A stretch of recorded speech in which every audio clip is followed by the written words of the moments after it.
Those behind this scheme are adamant that there can be and never will be a return to normal, that life will never again be what it was prior to COVID. That is why they constantly talk about the new normal. The World Economic Forum meets every January in Davos. You will have heard of the expression Davos man. It refers to all the zillionaires and pop stars and popes and princes and politicians who meet every year to map out our futures. This year's Davos is very, very different to all the previous ones. The World Economic Forum, along with the United Nations, along with the International Monetary Fund, and along with any number of prominent globalist organizations and powerful individuals, including Prince Charles, together have jointly promised that the 2021 World Economic Forum will be used to introduce, via a vast network of connected big tech corporations, online activist movements, and compliant local and national governments, something they call the Great Reset. This isn't some Sky After Dark fantasy conspiracy theory. It is a global commitment they have made to use the panic and fear generated by the coronavirus as a means to reshape all our economies and laws and move to a new form of capitalism that focuses on net zero emissions. You might think this is a great thing.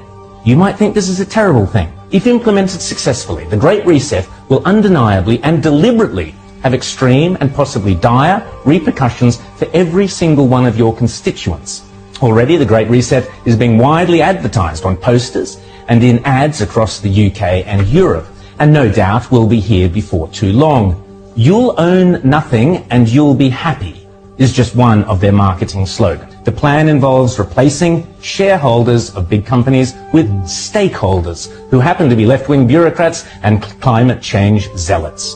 Replacing mum and dad small businesses and private enterprises with big tech and big business. Mrs. Kafup's share portfolio is out. Greta Thunberg's zero emissions are in. Democracy and free enterprise go out the window. Totalitarian government control slides in through the back door. But remember, it's not only a great reset, it's a great deception.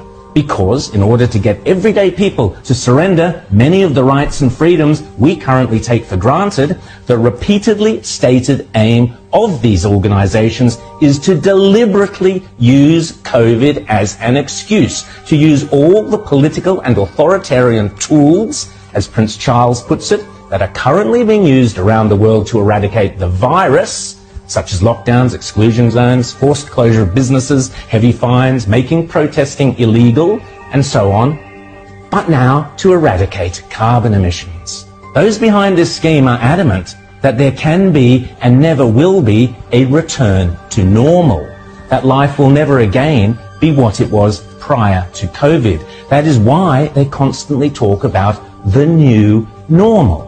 This is not me saying this. This is them saying it. The people with the power and the means and the obsessional desire to do it.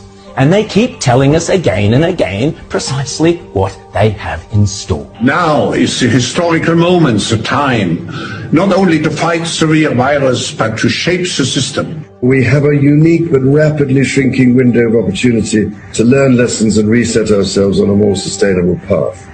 It is an opportunity we have never had before and may never have again. So we must use all the levers we have at our disposal, knowing that each and every one of us has a vital role to play. The Great Reset is a welcome recognition that this human tragedy must be a wake-up call. It is imperative that we reimagine, rebuild, redesign, reinvigorate and rebalance our world.